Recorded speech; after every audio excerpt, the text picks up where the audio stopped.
கிட்டத்தட்ட 6 வருஷம் கழிச்சு விடியற் காலையில் அலாரம் அடிக்க கண்ணு விழிச்சா சிவன்யா. எப்பவும் போல மனசுல ஒரு பாரம் அழுத்துனுச்சு. திரும்பி படுத்தா. பக்கத்துல ரிஷிக்குட்டி அழகா தூங்கிட்டு இருந்தான். அவனுடைய குண்டு விழிகள் இமைச்சிப்பியால மூடப்பட்டிருந்தது. அழகான உதடுகள் நல்லா சிவப்பா இருந்தது.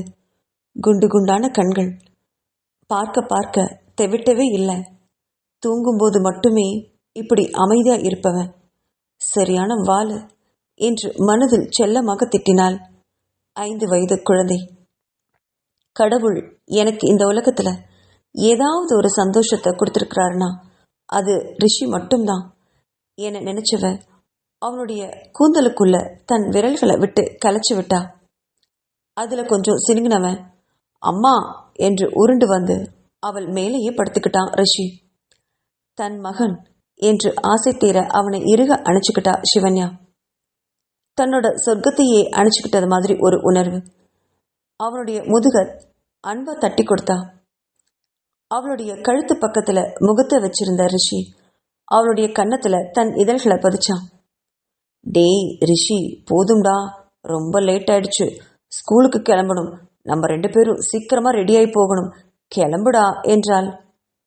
அம்மா இன்னும் கொஞ்ச நேரம்மா ப்ளீஸ் என்று சினிய மகனை 2 நிமிஷங்கள் தட்டி கொடுத்தா. அவன் தன் தாயின் முகத்துல தன் கன்னத்தை வச்சு மறுபடியும் நல்லா தூங்கினான். மீண்டும் அலாரம் அடிக்க டேய் டேய் பாலு எந்திரிடா போதும் என்றவள் தன் மகனுடன் சேர்ந்து எழுந்தா. அவனை அப்படியே பாத்ரூமுக்குள்ள தூக்கிட்டு போய் உடைகளையெல்லாம் கலற்றி ஏற்கனவே இரவில் போட்டு வச்சிருந்த அந்த ஹீட்டர் சுடுதண்ணில அவனை முக்கி எடுத்தா. அம்மா இது ரொம்ப டூ மச் என்றான் பிள்ளை கோபமாக. விடுங்கம்மா என்றான். அவ அதையெல்லாம் கண்டுக்கிற நிலைமையிலேயே இல்லை.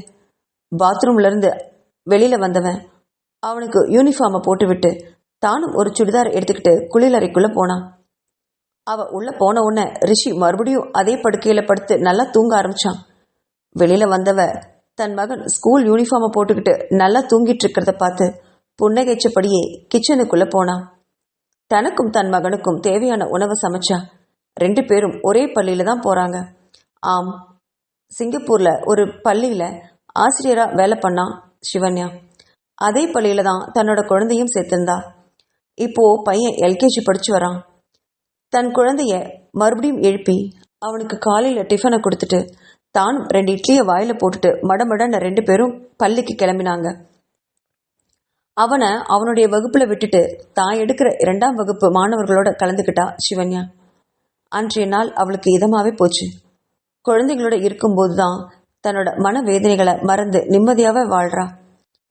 ஆனா அவளால கடக்க முடியாத ஒரு பொழுது இருக்குதுன்னா அது சாயங்காலம் இருந்து விடியற் காலையில வரைக்கும் தான்.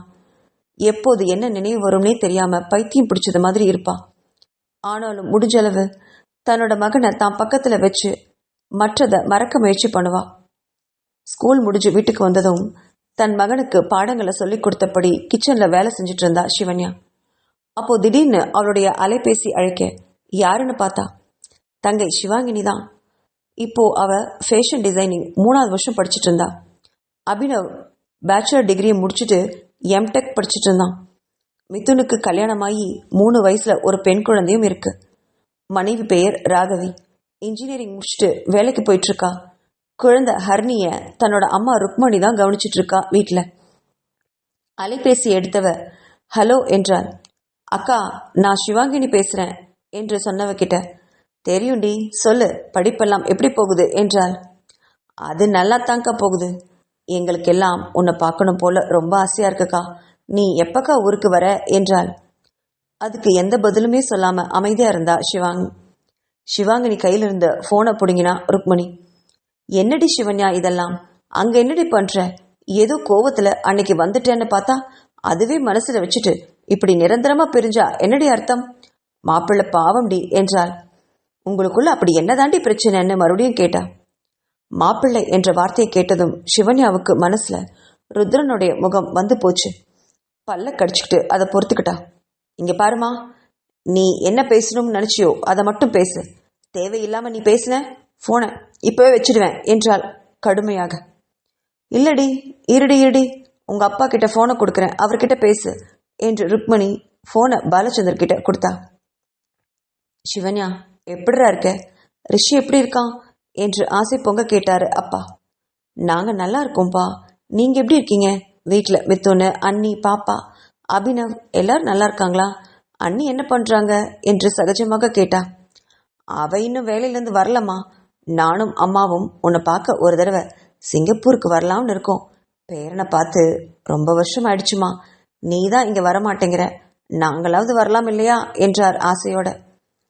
தந்தையோட குரல்ல ஏக்கத்தை உணர்ந்தவ, சரிப்பா, அடுத்த மாதம் எங்களுக்கு லீவ் வருது, அப்போது நானே ஃப்ளைட் டிக்கெட் உங்களுக்கு புக் பண்ணி தரேன், நீங்களும் அம்மாவும் ஒரு தடவை வந்துட்டு போங்க என்றாள். சரிதாண்டா, இரு, அபினவும் உன்கிட்ட ஏதோ பேசணும்னு சொல்கிறான் என்று ஃபோனை அபினவ் கிட்ட கொடுத்தாரு. மற்றவங்களெல்லாம் விட்டுட்டு ஒதுங்கி தனியாக வந்தான் அபினவ். அக்கா, நான் உன்கிட்ட ஒரு விஷயம் சொல்லணும். போன வாரம் கூட மாமா உன்னை தேடி மறுபடியும் நம்ம வீட்டுக்கு வந்திருந்தாரு என்றதும் சற்று திடுக்கிட்டு போனா சிவன்யா. இவன் எதுக்காக அடிக்கடி மறுபடியும் அங்கே வரான் என்று நினைச்சுவ. நீ வேற ஏதாவது என்னை பற்றி சொன்னியா என்று தயங்கி கேட்ட. இல்லைக்கா, உன்னை பற்றி ரொம்ப விசாரிச்சாரு. எப்பவும் அதே பல்லவிதான். நீ எங்கே இருக்க, என்ன பண்ணுற, ஃபோன் நம்பராவது கொடு, அப்படியே தான் கேட்டுட்டு இருந்தாரு. ஆனால் வீட்டில் யாரும் வாயே திறக்கல. நான் சொல்கிறேன்னு தப்பாக எடுத்துக்காதக்கா. மாமா என்னமோ ரொம்ப பாவமாக தெரிகிறாரு. ஒரே ஒரு தடவை வந்து அவரை பார்த்துட்டு என்று இழுத்த தம்பிக்கிட்ட. இல்லை அபி, எனக்கு அவரையெல்லாம் பார்க்க கொஞ்சம் கூட இஷ்டமே இல்லை. இந்த விஷயத்தில் யாரும் என்னை தொல்லை பண்ணாதீங்க, என்னோட உணர்வுகளையும் கொஞ்சம் புரிஞ்சுக்கோங்க என்றாள். தாம் பேசுவதை மகன் கேட்கிறானா அப்படின்னு ஓரக்கண்ணால் பார்த்துக்கிட்டே சிவன்யா பேசிட்டு இருந்தா. தன்னோட அக்கா பேசுறத அபினவுக்கும் அவளுடைய நிலைமை நல்லாவே புரிஞ்சுது. அதனால அவனும், சரிதான்க்கா, அப்புறம் உன்னோட இஷ்டம். நீ இருக்கிற இடத்த பற்றி நாங்கள் யாரும் அவர்கிட்ட சொல்லவே இல்லை, போதுமா? ஆனால் எனக்கு என்னவோ சீக்கிரமாக நீ இருக்கிற இடத்த அவரே கண்டுபிடிச்சி வந்துடுவாருன்னு தான் தோணுது என்றான். அதை கேட்ட சிவன்யா மனசில் நக்கலா சிரிச்சா. யாரு? அவனா? அவனுக்கு அவன் தங்கச்சியை தவிர வேற எதுவுமே முக்கியம் கிடையாது. அப்படியே வந்து பார்த்துட்டு போவானே தவிர தன்னோட மனைவியையும் குழந்தையும் கூட்டிட்டு போகவே மாட்டான் என்று மனசுல ஒரு வலியோட நினைச்சா. உடனே அவளுக்கு இன்னொரு விஷயமும் தோணுச்சு. இப்படி ஒரு பையன் இருக்கிறது கூட அவனுக்கு தெரியாதே. தெரிஞ்சா என்ன ஆகும்? ஒருவேளை பையனுக்காக தன்னை ஏத்துக்க தயாரா இருப்பான்னா. ஆனா அந்த வாழ்க்கை தனக்கு வேண்டாம்.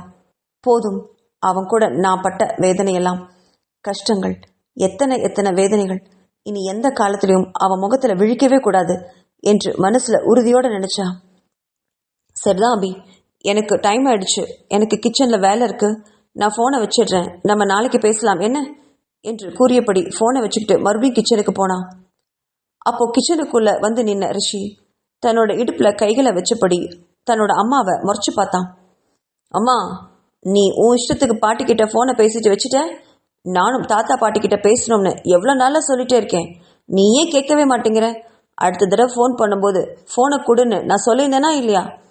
தாத்தா, பாட்டி, சித்தி, மாமா கிட்ட பேசணும்னு எனக்கும் ஆசை இருக்குல்ல, நீ மட்டும் பேசுற என்றான். தன் மகனோட மிரட்டல அப்படியே ருத்ரனை பார்த்தா. தன் மகன் கிட்ட ஓடி வந்து அவன் உயரத்துக்கு மண்டியிட்டு உட்கார்ந்தா. சாரிடா கண்ணா, நான் மறந்தே போயிட்டேன். அடுத்த தடவை ஃபோன் பண்ணா வீடியோ காலே போட்டு தரேன், சரிதானா? அவங்க எல்லாரையும் நீ நேர்லேயே பார்க்கலாம், சரியா? கோவப்படாதடா என்று கூறியபடி தன் 2 கைகளையும் தன் காதருகே கொண்டு போய் அவன்கிட்ட மன்னிப்பு கேட்டா சிவன்யா. அவளுடைய செய்கையை கண்டு வாய்விட்டு சிரிச்சான் ரிஷி. அவளை அன்போடு இறுகமா கட்டிக்கிட்டான். சரிதாம்மா, வா வா, எனக்கு மேக்ஸில் ஒரு டவுட் இருக்கு, வந்து சொல்லி கொடுவா என்று தன்னோட தாயை பிடிச்சு கைகளை பிடிச்சு இழுத்துக்கிட்டு தன்னோட ரூமுக்கு கூட்டிட்டு போனான் ரிஷி. மும்பையில் தன்னோட அறையில் படுத்துட்டு இருந்த ருத்ரனுக்கு தூக்கம் எப்பவும் போல துளி கூட வரவே இல்லை. நைட்டு முழுவதும் மொட்டை விழிச்சுக்கிட்டே இருந்தான். தன்னோட படுக்கையில் 5 வருஷத்துக்கு முன்னாடி சிவன்யா தான் பக்கத்தில் இருந்தா. ஆனால் இப்போ யாரும் இல்லை. தனக்குன்னு இந்த உலகத்தில் யாருமே இல்லாத போல ஒரு மனசில் ஒரு வலி. ஒரு பெருமூச்சோட எழுந்தவன் வெளியில் எப்பவும் போல போய் உடற்பயிற்சி செஞ்சுட்டு வீட்டுக்குள்ளே வந்தான். கிச்சனில் தன்னோட தங்கை சமையலில் ஈடுபட்டு இருந்தா. அண்ணா, இவ்வளோ சீக்கிரம் எழுந்துட்டீங்களா? தூக்கம் வரலையா என்று கிச்சனில் இருந்து எட்டி பார்த்து தங்கை கேட்டா. ருத்ரன் சில நிமிஷம் அமைதியா நின்று, தூக்கம் வரணும்னு நினைச்சா வருதா என்று மெல்ல சிரித்தபடி தன் அறைக்குள்ள போனான். அந்த சிரிப்புக்குள்ள எவ்வளவு வலி இருந்ததுன்னு வெண்பா நல்லாவே உணர்ந்திருந்தா. அவன் குளிச்சுட்டு மறுபடியும் வந்து டைனிங் டேபிளுக்கு பக்கத்துல உட்கார்ந்தான். தங்கை காஃபிய குவளை ஒன்றை கொண்டு வந்து கொடுத்தா. இன்னைக்கு ஆஃபீஸ் போறீங்களான்னா என்று கேட்டாள். ஆமாம்மா, போகணும் தான். வாழ்க்கை அப்படியே நின்றுடக்கூடாது பாரு என்று சொல்லி காஃபியை வாங்கி ஒரு மடக்கு குடிச்சான். காஃபி சூடா இருந்தது. ஆனா அவனுடைய மனசு இன்னும் அதிகமா எரிஞ்சிட்டு இருந்தது. கிச்சன்ல சத்தம், காஃபி வாசனை எல்லாம் இருந்துமே இந்த வீடு எங்கோ ஒரு வெறுமை மட்டும் ஒழிச்சிட்டே இருந்தது. தங்கையில் சமையல்ல கவனம் செலுத்திட்டு இருந்தா. இடையில அவ ருத்ரனை நோக்கி வந்தா.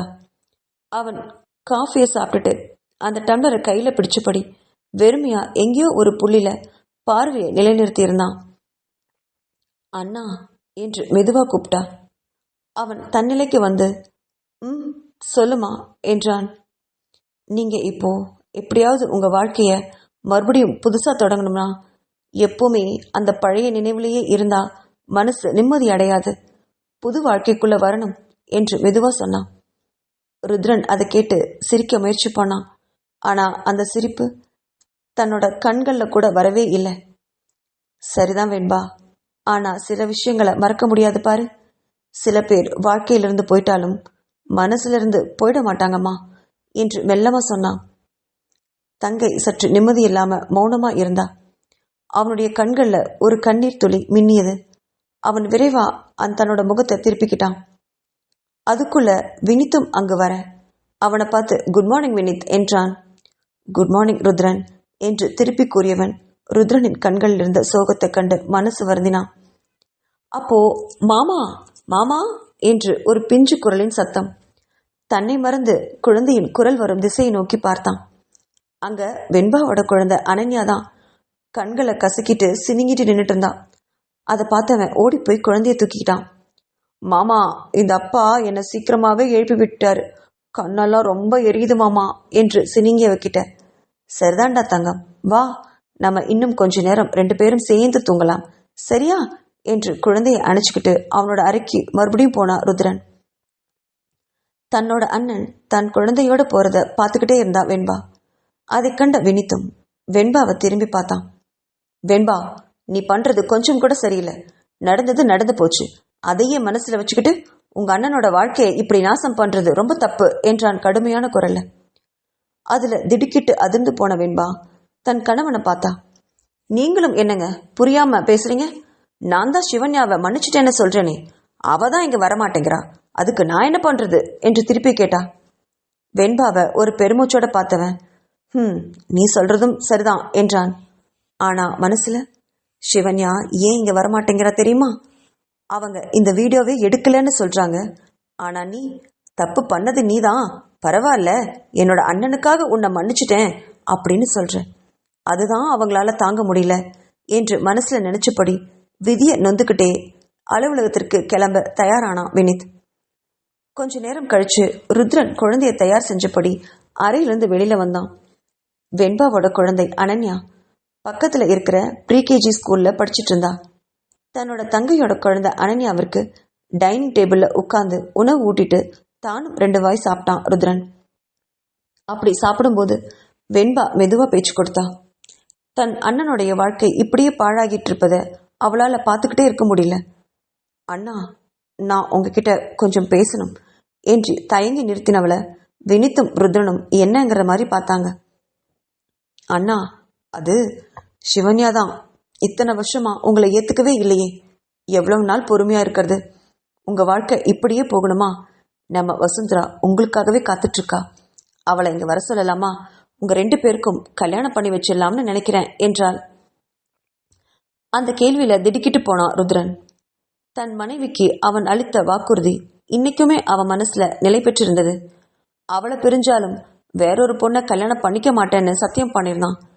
அந்த சத்தியத்துக்காக மட்டும் கிடையாது, உண்மையாலுமே சிவன்யாவை தவிர வேற யாரையும் அவனால மனைவியா ஏத்துக்கவே முடியாது. மனசெலவுல வெறுமையா இருந்தான். தட்டுல கையை கழுவினபடி தங்கச்சியை பார்த்து சிரிச்சான்.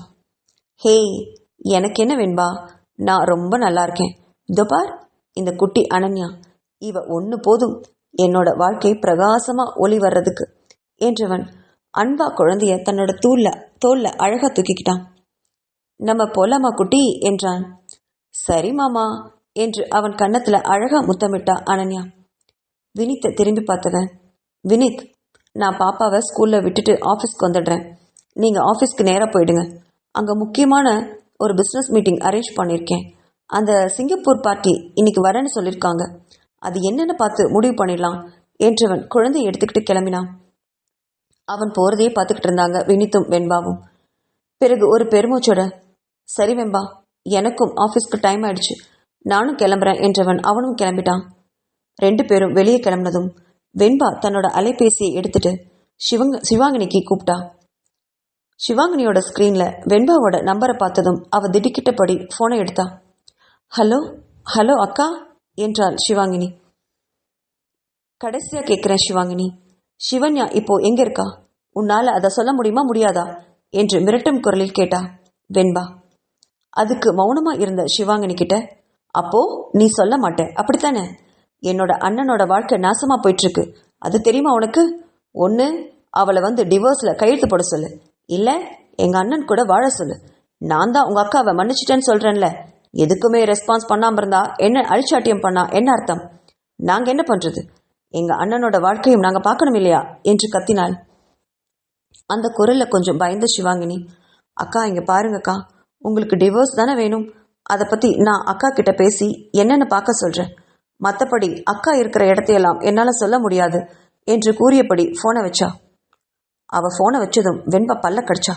5 வருஷமா இவங்க பண்ற ரகலை தாங்க முடியல என்று மனசுல திட்டினவ உடனே வசுந்தராவுக்கு கூப்பிட்டா. மறுபுறம் போனை எடுத்த வசு, ஹலோ வெண்பா, எப்படி இருக்க? ருத்ரன் எப்படி இருக்காரு? நீ எப்போ இங்க ஊருக்கு வரப்போற என்று கேட்டாள். அதெல்லாம் கிடக்கட்டும் வசு, எங்க அண்ணனை நீ கல்யாணம் பண்ணிப்பியா பண்ணிக்க மாட்டியா என்று கேட்டாள். என்ன வெண்பா இப்படி கேட்குற? உங்க அண்ணனுக்காக தானே இத்தனை வருஷமா காத்துட்டு இருக்கேன். அவர் தான் பிடியே கொடுக்க மாட்டேங்கிறாரே என்றாள் வசுந்தரா. அதெல்லாம் இனி நான் பார்த்துக்கிறேன் வசு. இனி மயிலேனா இறகு போடாதாம், பிடிங்கத்தான் வேணும். சிவன்யா கிட்ட டிவோர்ஸ் பத்தி நான் பேச போறேன். எங்க அண்ணனுக்கும் அவளுக்கும் விவாகரத்து ஆயிட்டா அதுக்கப்புறம் எப்படியாவது எங்க அண்ணனை பேசி சமாதானம் பண்ணி உன்னை எங்க அண்ணனுக்கு கல்யாணம் பண்ணி வச்சிடுவேன்.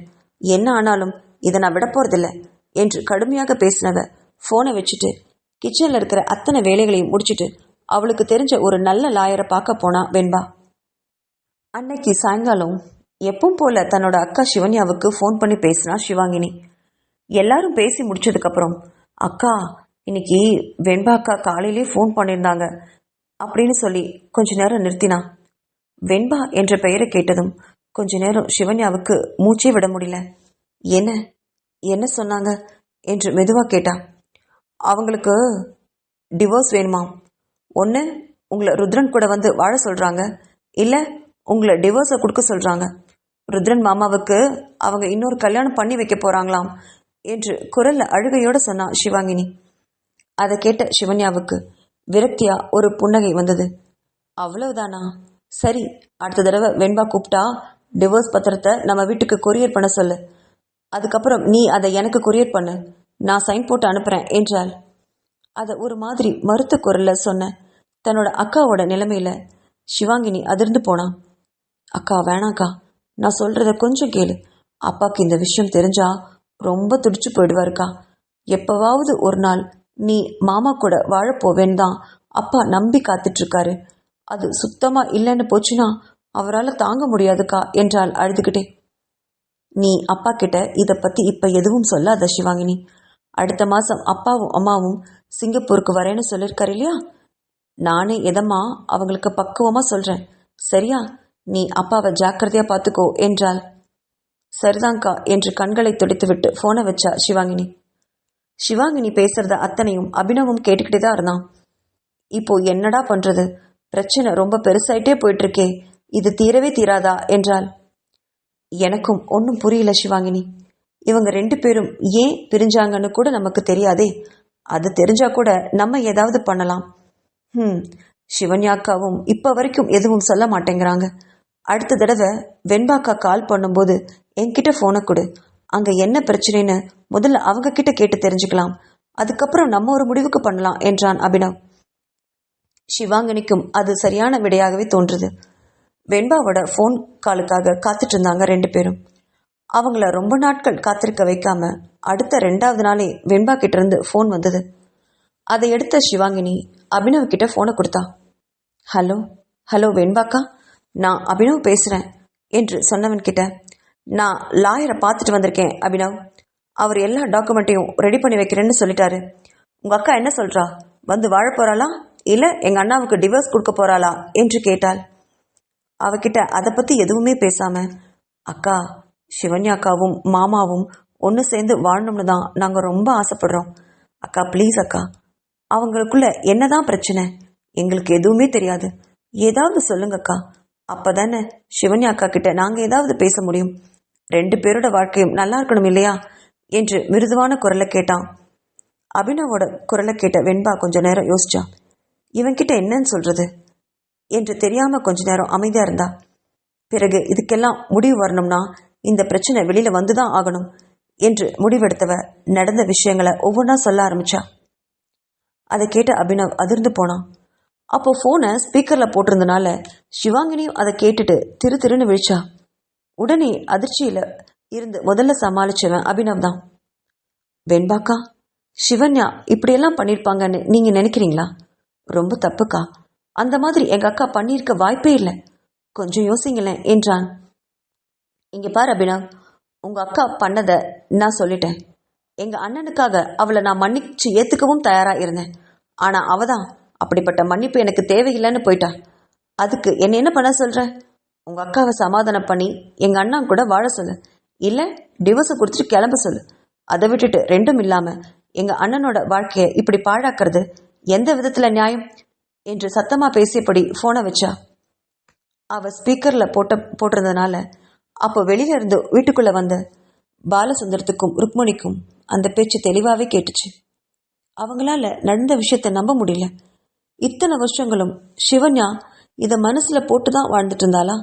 அதனாலதான் ருத்ரன் அவளை பழி வாங்கறதா நினைச்சு கல்யாணம் பண்ணிக்கிட்டானா? ஒன்னும் புரியல அவங்களுக்கு. தன் மகள் இப்படிப்பட்ட செயலை செஞ்சிருக்க வாய்ப்பே இல்லையே அப்படின்னு நினைச்ச பாலசுந்தரத்திற்கு நெஞ்சில சுளீர்னு ஒரு வலி உண்டாச்சு. ஐயோ சிவன்யா என்று அப்படியே நெஞ்ச பிடிச்சுக்கிட்டு கீழே சரிஞ்சாரு.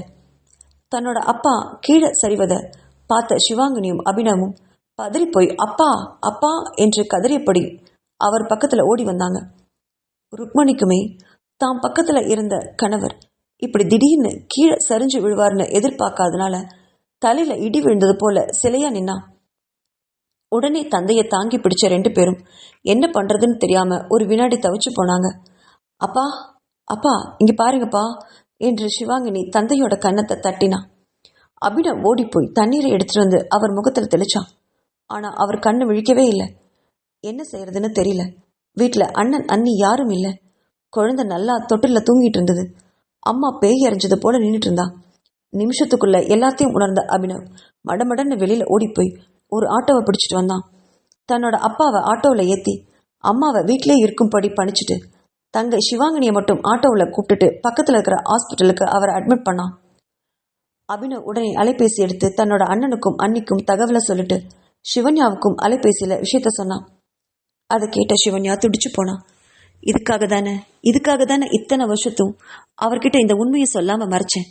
பாவி வெண்பா, இப்படி பண்ணிட்டியே அப்பா அப்பா என்று அலைபேசியில கதறி அழுதது. அபினவோட மனசை பிசைஞ்சுது. அக்கா, நீ அழுதுட்டே இருக்காதக்கா. முடிஞ்ச அளவுக்கு சீக்கிரம் இங்க கிளம்பி வா. அப்பா உன்னை பார்க்கணும்னு ரொம்ப நாளா கேட்டுட்டே இருந்தாரு. வெண்பா அக்கா சொன்ன விஷயத்த கேட்டு அவருக்கு உடனே நெஞ்சு வலியே வந்துருச்சு. தயவு செஞ்சு உடனே ஒரு தடவை ரிஷியை கூப்பிட்டுட்டு ஊருக்கு வாக்கா என்று கதறி அழுதான். அதை கேட்ட சிவன்யா மனசை திடப்படுத்திக்கிட்டு கண்ணில் தொடச்சுக்கிட்டா. நான் வரேன் அபினவ். ஆனா இங்க நீ கேட்டதுமே லீவ் கொடுக்க மாட்டாங்க பாரு. நீ டாக்டர் என்ன சொல்றாருன்னு கேளு. மிதுன் அண்ணாவை சீக்கிரம் வர சொல்லு. அங்க என்ன நடக்குதுன்னு அப்பப்போ எனக்கு தகவல் சொல்லு. முடிஞ்ச அளவுக்கு நான் சீக்கிரமா கிளம்பி வரேன் என்றபடி போனை வச்சா. தன்னோட தந்தைக்கு தன்னாலதான் இந்த நிலைமைன்னு நினைச்சவளால அந்த குற்ற உணர்வை தாங்க முடியல. கையில முகத்தை வச்சுக்கிட்டு ரொம்ப நேரம் அழுதுட்டு இருந்தா. தன்னோட அம்மா எதுக்காக அழுறானே தெரியாம ரிஷி குழம்பி போனான். சிவன்யாவ பக்கத்துல வந்து அவளுடைய கைகளை தன்னோட பிஞ்சு கரங்களால பிடிச்சு ஏமா இப்படி அழற? நீ அழாதம்மா, நீ அழுதா எனக்கும் அழுகழுகையா வருது என்றான். உடனே சிவன்யாவோட மடியில வந்து விழுந்து தேம்பி தேம்பி அழ ஆரம்பிச்சான். தன் மகனோட கண்ணீரில கரைஞ்சு போன சிவன்யா தன் கண்களை அழுந்து தொடச்சுக்கிட்டு, இல்லடா செல்லம், இந்த பார், நான் அழவே இல்லை, அழவே மாட்டேன், இங்க பாரு, என்ன பாரு என்று சொல்லியபடி தன் மகனை இறுக அணைச்சுக்கிட்டா. இனி தன்னோட பையன் முன்னாடி அவ அழவே கூடாதுன்னு மனசுல உறுதி செஞ்சுக்கிட்டா. அவனுக்கு சாப்பாடு கொடுத்து தட்டி கொடுத்து தூங்க வச்சா. நாளையில் பள்ளியில போய் பேசி சீக்கிரமா விடுப்பெடுத்துக்கிட்டு சென்னைக்கு போயிட்டு வரணும் என்று முடிவு செஞ்சா. அபினவோட ஃபோன் காலுக்காக காத்துட்டு இருந்தா சிவன்யா. ஹாஸ்பிட்டலுக்கு வந்த மிதுன் தன்னோட அப்பாவோட உடல்நிலையை கேள்விப்பட்டு அதிர்ச்சி அடைஞ்சான். டாக்டர் மிதுனையும் அபினவையும் தனியா கூப்பிட்டு அவருடைய உடல்நல ரொம்ப மோசமா இருக்கிறதாவும் கண்டிப்பா இதயத்துல ஆபரேஷன் பண்ணியே ஆகணும்னு சொல்லியிருந்தாரு. அதுக்கு லட்சத்துல செலவாகும்னு சொன்னாரு. மருத்துவர் சொன்னது இதுதான். ஏற்கனவே அவருடைய இதயம் பலவீனமா இருந்திருக்கு. இப்போ ஏதோ ஒரு அதிர்ச்சியான விஷயத்தை கேட்டு அவருக்கு ஹார்ட் அட்டாக் வந்திருக்கு. அவர் இப்போ உயிர் பிழைக்கிறதே ரொம்ப கஷ்டம்னு சொல்லியிருக்காரு. ஆபரேஷன் செஞ்சிடலாம்னு நினைச்சாலும் அவருடைய உடல் அதை தாங்குற நிலைமையில இல்லைங்கிறதுனாலையும் கொஞ்ச நாட்கள் மருத்துவமனையிலே வச்சு ட்ரீட்மெண்ட் கொடுத்ததுக்கு அப்புறம் தான் ஆபரேஷன் பண்ண முடியுங்கிறதையும் சொல்லி அனுப்பினாரு. வெளில வந்த மிதுனுக்கும் அபினவுக்கும் இதை எப்படி சமாளிக்கிறதுனே தெரியல. மருத்துவர் சொன்ன வைத்திய முறையெல்லாம் கேட்ட போது அவங்களுக்கு தலையே சுற்றுச்சு. கண்டிப்பா இதுக்கெல்லாம் அதிக பணம் செலவாகும். இப்ப இருக்கிற நிலைமையில அவ்வளவு பணத்தை எங்க போய் தேடுறது என்று அவங்களுக்கு புரியல. ருத்ரன் அவங்களுக்காக கொடுத்த பணத்தை எல்லாம் சிவன்யா 5 வருஷத்துக்கு முன்னாடியே பிடிவாதமா இருந்து தங்ககிட்ட இருந்து வாங்கி ருத்ரனுக்கே திருப்பி கொடுத்துட்டா. மிதுனுக்கு வேலை இருந்ததுனால குடும்பத்தை ஓரளவுக்கு சமாளிக்க முடிஞ்சது. மேலும் சிவன்யாவும் மாசம் மாசம் சிங்கப்பூர்ல இருந்து தான் சம்பாதிக்கிற பணத்தை 75% தன்னோட வீட்டுக்கே அனுப்புனதுனால தம்பி தங்கைகளோட படிப்பு செலவுக்கும் அது போதுமானதா இருந்தது. இப்போ மருத்துவ செலவு பல லட்சங்கள் ஆகும்னு மருத்துவர் சொன்ன செய்தியில அண்ணன் தம்பி 2 பேரும் திகைச்சு போனாங்க. இப்போ என்ன பண்றதுன்னே அவங்களுக்கு புரியல.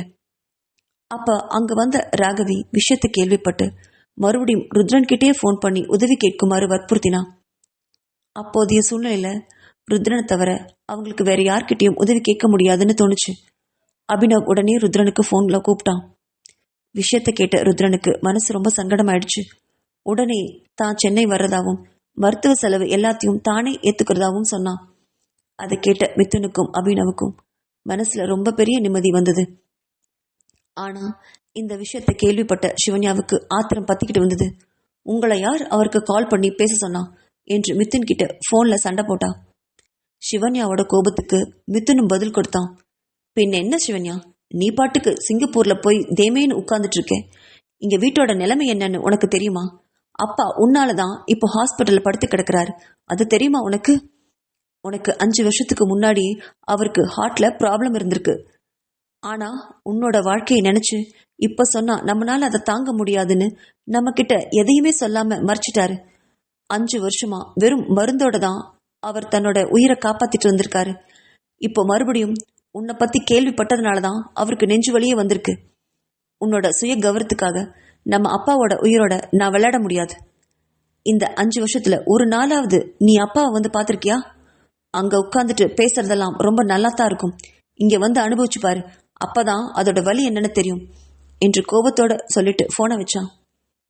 மிதுன் பேசுனத அபினவும் சிவாங்கினியும் கேட்டுக்கிட்டு தான் இருந்தாங்க. இப்ப இருக்கிற சூழ்நிலையில சிவன்யாவோட பேச்சை யாரும் கேட்கிற மனநிலையில இல்ல. தங்களுக்கு தேவை தங்களுடைய அப்பாவோட உயிர். அதுக்காக யாரோட காலையும் அவங்க விழ தயாரா இருந்தாங்க.